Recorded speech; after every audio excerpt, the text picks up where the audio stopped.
आगामी 29 अक्टूबर को गौसेवा धाम होडल में गोपा अष्टमी कार्यक्रम पर गोपा अष्टमी महोत्सव व अक्षत महोत्सव कार्यक्रम का आयोजन किया जा रहा है, जिसमें बागेश्वर धाम के आचार्य धीरेन्द्र कृष्ण शास्त्री जी व देवी चित्रलेखा द्वारा विशेष उत्सव में भाग लिया जाएगा। ये जानकारी देवी चित्रलेखा ने गौसेवा धाम होडल में आयोजित पत्रकार वार्ता में दी। उन्होंने बताया कि 29 अक्टूबर को गोपा अष्टमी एवं अक्षत महोत्सव कार्यक्रम का गौसेवा धाम होडल में आयोजन किया जा रहा है, जिसमें गायों के लिए गौभोज व होडल उपमंडल की अन्य गौशाला में भी गायों का महाभोज कराने का कार्य किया जाएगा।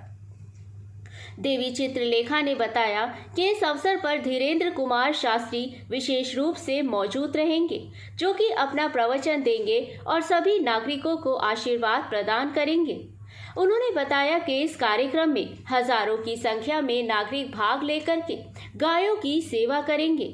उन्होंने बताया कि इस अवसर पर अनेकों सामाजिक संस्थाओं, धर्म गुरुओं, शिक्षक संस्थाओं व राजनीतिक लोगों की भी उपस्थिति रहेगी।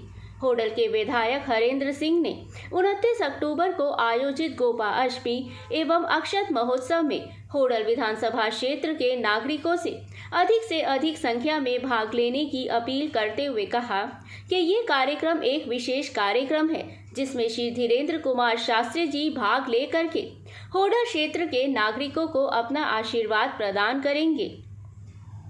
उन्होंने बताया कि 7 नवंबर से सनातन एकता पदयात्रा का आयोजन हो रहा है, जो कि 11 नवंबर को होडल विधानसभा क्षेत्र में प्रवेश करेगी।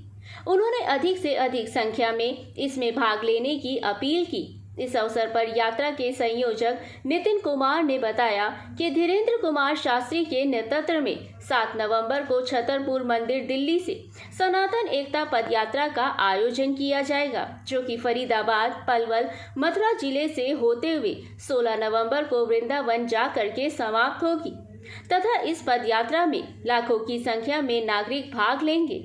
उन्होंने सभी नागरिकों से इस पदयात्रा में अपना सहयोग प्रदान करने की अपील करते हुए कहा कि समाज में समरसता को स्थापित करने, भारत को गौरवशाली हिंदू राष्ट्र बनाने, मां यमुना को स्वच्छ व सुंदर बनाने, ब्रजधाम क्षेत्र में मांस व मथुरा से पूर्ण रूप से समाप्त करने, गौमाता को राष्ट्रमाता का सम्मान दिलाने आदि मांगों को लेकर के इस पदयात्रा का आयोजन किया जा रहा है, जिसमें बागेश्वर धाम के महंत श्री धीरेन्द्र कुमार शास्त्री जी विशेष रूप से मौजूद रहेंगे।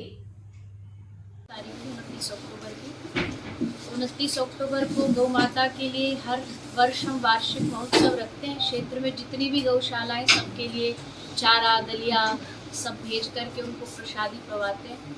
और इस बार भी गोपाष्टमी महोत्सव थोड़ा विशेष है, क्योंकि इस महोत्सव में परम पूज्य बागेश्वर धाम सरकार पधार रहे हैं, पूज्य श्री धीरेन्द्र कृष्ण शास्त्री जी। आपके द्वारा यहाँ पे गौ माताओं की पूजा, सेवा, उनको भोजन इत्यादि सब प्रदान किया जाएगा। तो ये तो उत्सव हमारा था ही, उसमें एक और चीज़ बड़ी अच्छी आ गई। महाराज जी की यात्रा निकल रही है, जैसे आप सबको सूचना है, 7 नवंबर से 15 नवंबर तक इसी हमारे क्षेत्र से होकर के जाएगी। महाराज जी का ये भाव था कि जितने भी क्षेत्र के लोग हैं सबको स्वयं आके व्यक्तिगत न्योता दें, क्षेत्र के सरपंचों को, मुख्य जो कार्यकर्ता हैं सबको। तो अलग अलग क्षेत्र में महाराज जी अक्षत महोत्सव के नाम से सबको निमंत्रण दे रहे हैं। तो हमने महाराज जी से निवेदन किया कि गोपाष्टमी आप पधारिए। तो महाराज जी ने निवेदन स्वीकार किया और साथ साथ में अक्षत महोत्सव, जिसके द्वारा पूरे क्षेत्र के सब लोगों को उस यात्रा से जोड़ने के लिए खुद महाराज जी अपने हाथों से चावल प्रदान करेंगे, पाती प्रदान करेंगे, ताकि सब लोग उस यात्रा में जुड़ सकें। तो आप सबको बुलाने का और ये रखने का यही उद्देश्य है कि आप इस सूचना को पूरे क्षेत्र में पहुंचाएं, ताकि पूरे क्षेत्र को इसका लाभ हो, सब लोग आएँ आसपास के एरिया से और हम सब मिलके गोपाष्टमी महोत्सव मनाएंगे। ये सूचना है। हमारे विधायक जी भी आज आए हैं बागेश्वर धाम से, हमारे नितेंद्र चौबे जी पधारे हैं जो पूरा महाराज जी का संभालते हैं। तो बाकी सूचना और न्योता, निमंत्रण, निवेदन आप देंगे, फिर हमारे विधायक जी भी सबको निमंत्रण देंगे।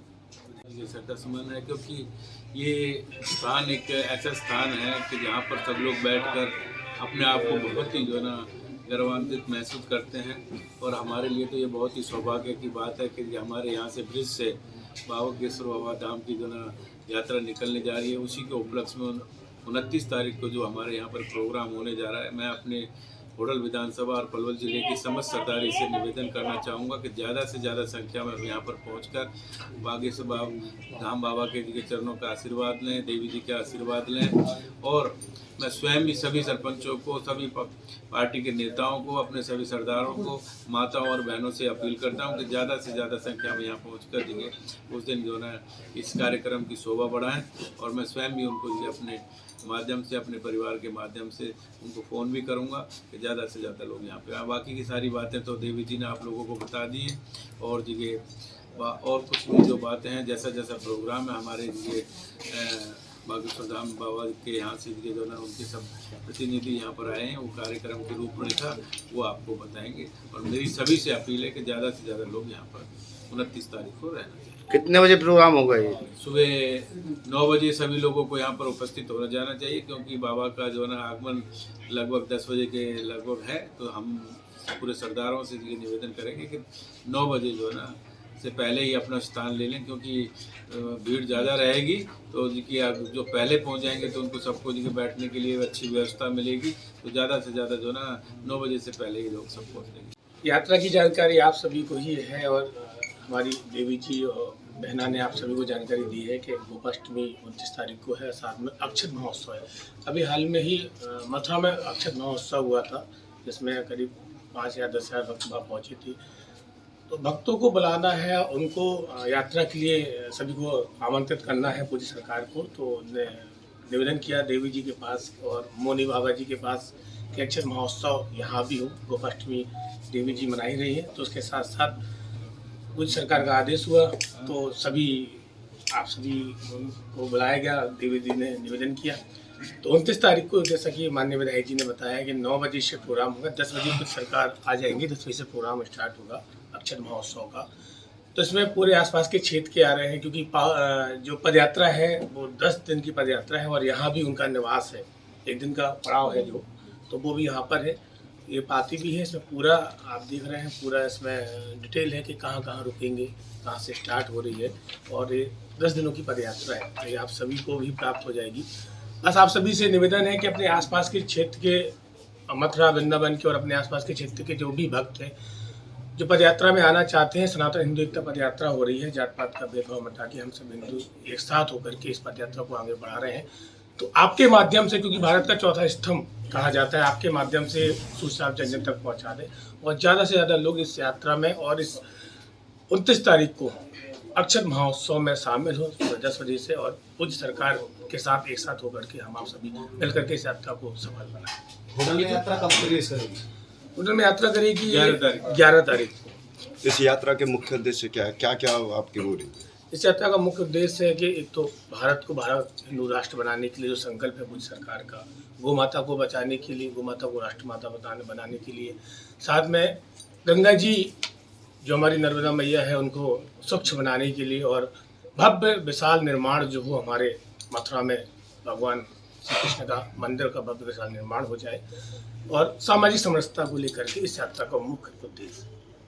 सर, 1 साल पहले यात्रा हुई थी, उसका किस तरह का लोगों का फीडबैक मिला था आप लोगों को? 1 साल पहले जो पदयात्रा थी बागेश्वर धाम से ओरछा रामराजा सरकार तक थी, तो उसमें करीब 3 से 4 लाख भक्त पहुंचे थे और पूरे हर जगह से, पूरे देश से भक्त पहुंचे थे, देश से भी, विदेश से भी, हर जगह से भी। तो यात्रा का जो फीडबैक था बहुत ही अच्छा था। लोगों में उत्साह था कि सनातन के लिए पदयात्रा निकल रही है। लोग घर से निकल करके बाहर आए, चाहे वो बुजुर्ग हो, चाहे वो बच्चा हो, चाहे माता है, बहनों, सब एक साथ होकर के इस यात्रा में शामिल